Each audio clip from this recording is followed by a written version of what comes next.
we just end the meeting, it doesn't mean that the recording will disappear. This recording will be stored in our Google Drive for a maximum of 30 days.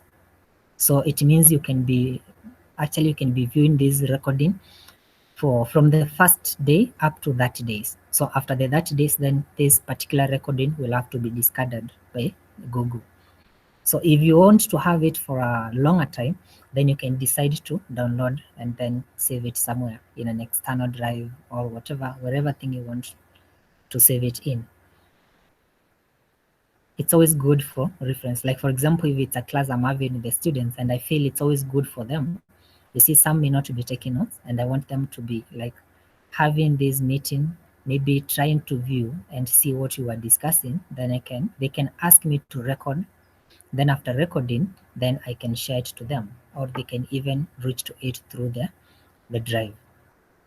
So about the chat layout, full screen, turning on captions, these are actually the things which are here. So the only something else that I'm going to maybe have a look at is this report abuse. Sometimes you have a meeting, like you realize that most of the Google meetings, the invites are sent via emails, or you can even send them via WhatsApp. You can even send them via the normal, just what do you call them? The normal messages. So if you send it, it's very possible that some people will have now.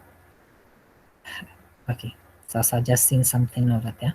Some people will have maybe to share it to some other friends. It means then in our meeting, we can have some unintended members joining our meeting. So at any time, if you realize there are unintended members who have joined their meeting, you can just have them leave.